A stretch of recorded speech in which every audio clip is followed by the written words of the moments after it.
So what would be your ideal poly situation? Like, if you could arrange it, what would it be? It would be family, a poly family And that means like oriented. living No, situations not and. necessarily. Oh, okay, not necessarily living together, but Mhm. just a close knit network of people where Mhm. like the relationship that I had with my partner's wife. I can pick her up, phone call her. Mhm. Felt extremely comfortable at her house. When I was sick, her boyfriend bought the groceries. She made the soup for me, and her husband delivered it to my house. Like, to me, that's Teamwork. right. Exactly. I was like, oh my god, you guys are awesome. Like that to me, like everyone kind of looking out for one another. Right. It being a close knit social network, we can all support one another. Mhm. Yeah, yeah. And I don't know that I necessarily need to have a primary in that. I'd be Right. okay. I like secondary in the sense that it's kind of predefined, whereas I was avoiding primary because there's no guidebook. You just make it up as you go along, and Mhm. I don't do well with options. I don't like too many options. Well, So and you're poly. I know, right? Generally I'm lends challenging itself. myself. Life I begins at see the end that. of your comfort zone. Precisely. So Right. then, is there like a limit on how many people you want to be seeing? Like, are you like, I want two people, No, I don't and know. they can have one extra person? Like, how do you see it? No. I don't have a limit on numbers. I see it more of a time and energy and investment. Mhm. That there's only so many croplets to go around. Um,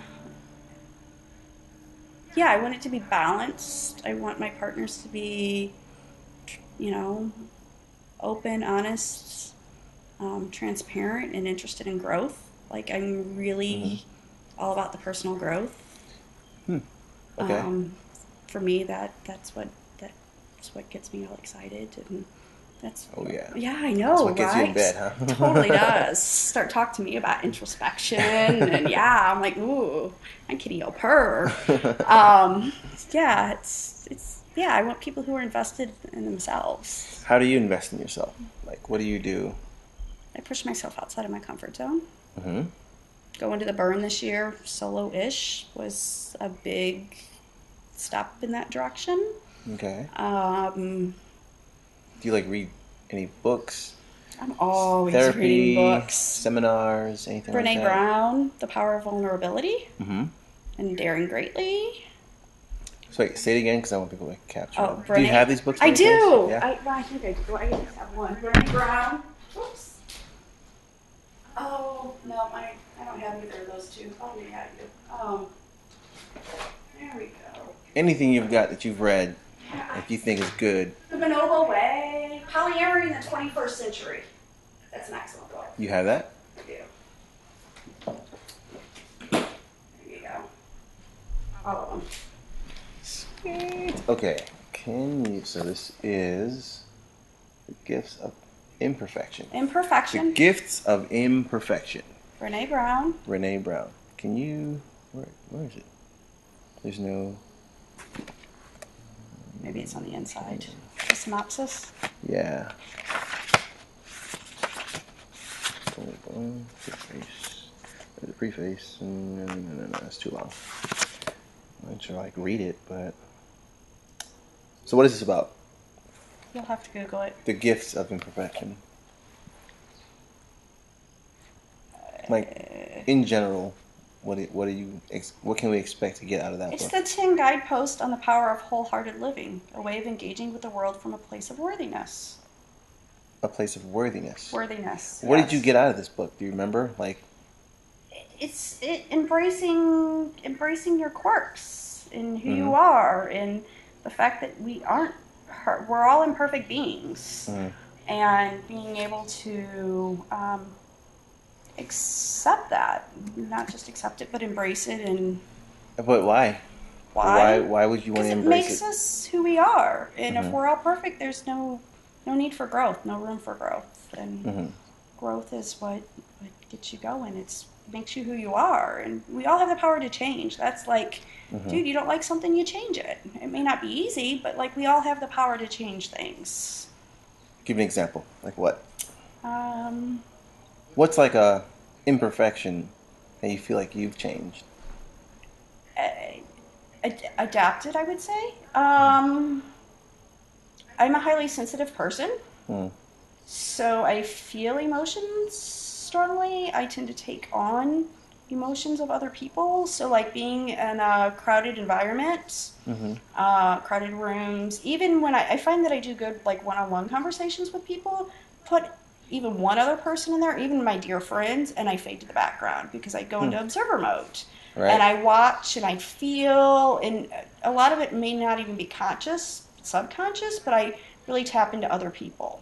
Mm-hmm. So I've learned to embrace that. I mean, that's who I am. And now that I understand that that's who I am, I can create ways to work around that and do better. So I will push myself to go out and do things and be in those group environments and be conscious and intentional and engaging more while I'm out. But then I also recognize that part of that that drains me. So I've got to step back and I have to kind of regroup.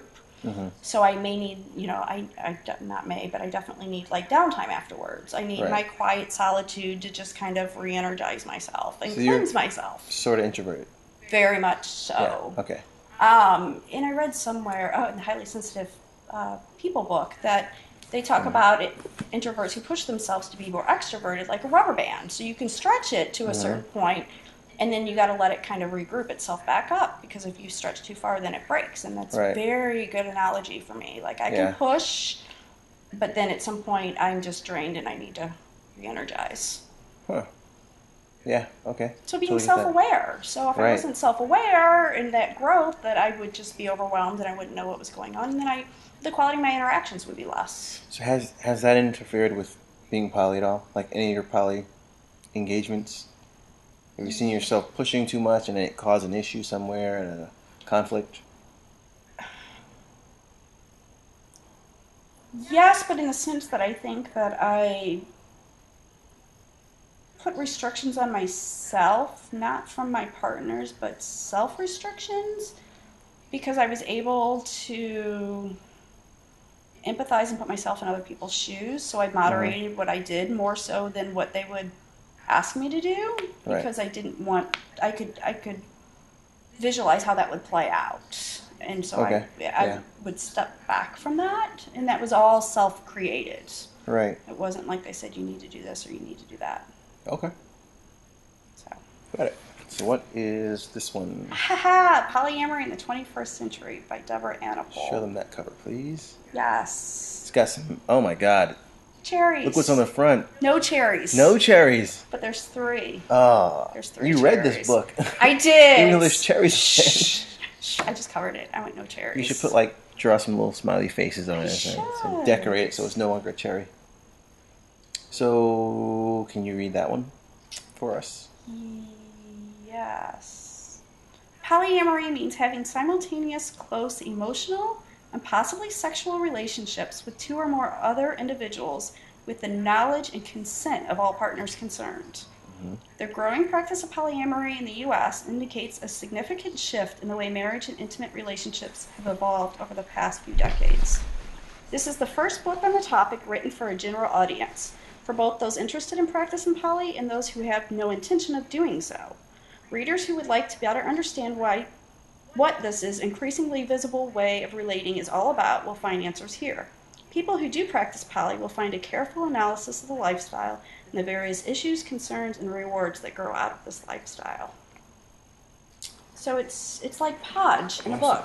Yeah, hold on, let me write this down. Let's get another. You can totally borrow it if you want. It's good. This was my Bible before More Than Two came out. Okay. Yeah, wait. It's the website. There's a book, There's More a Than book Two. too? Yes, it's really thick. I have it on my Kindle. I don't have the hardback because I lent it out. More Than Two is interesting because it takes.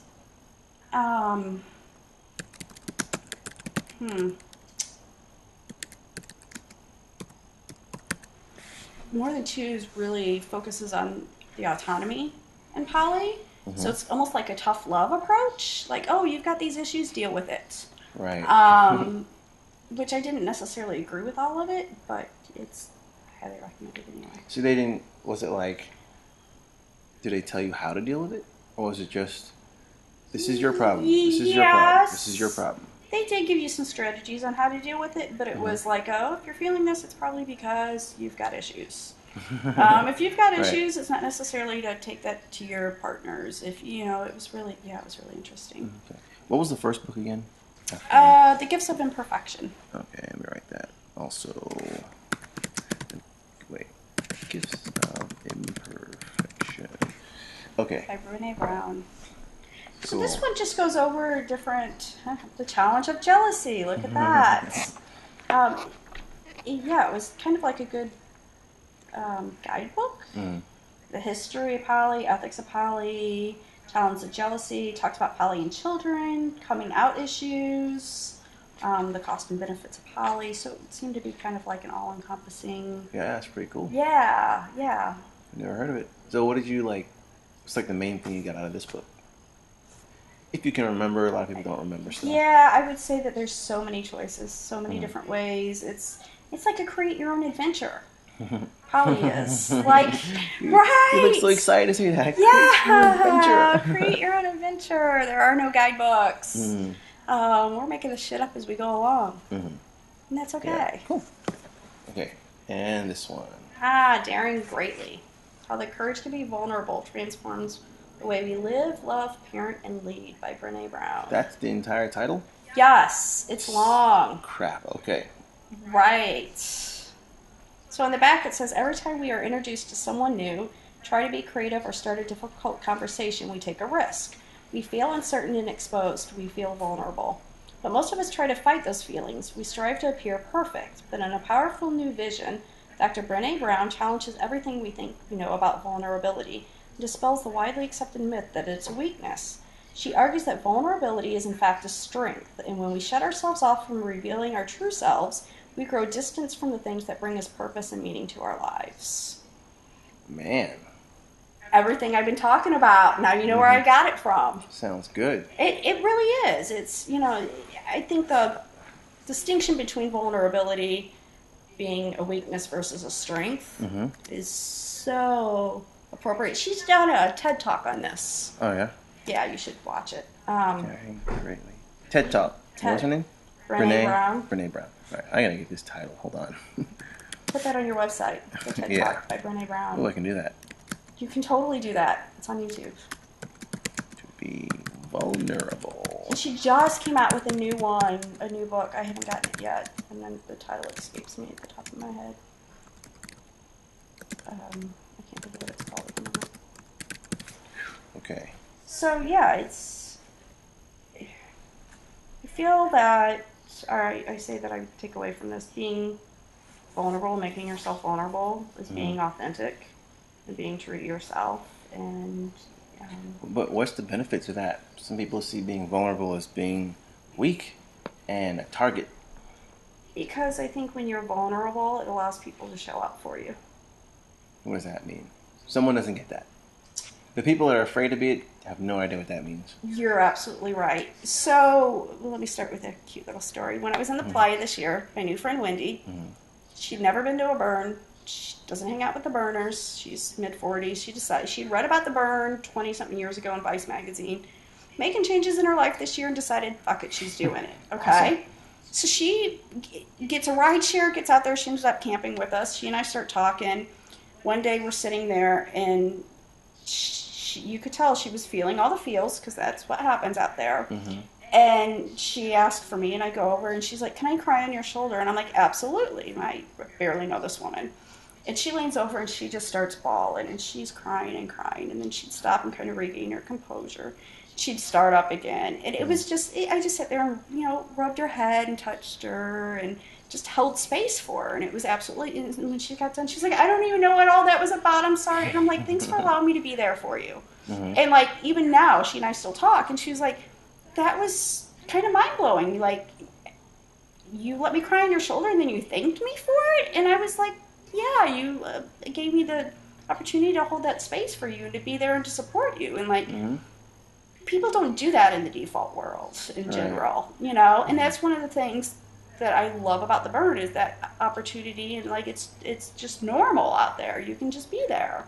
Um, and she was vulnerable, and she allowed me to show up for her and be there and to hold that space and acknowledge her feelings and support her and connect with her and let her know she's not alone. Like this is part of living, this is Right. part of Yeah, yeah. being.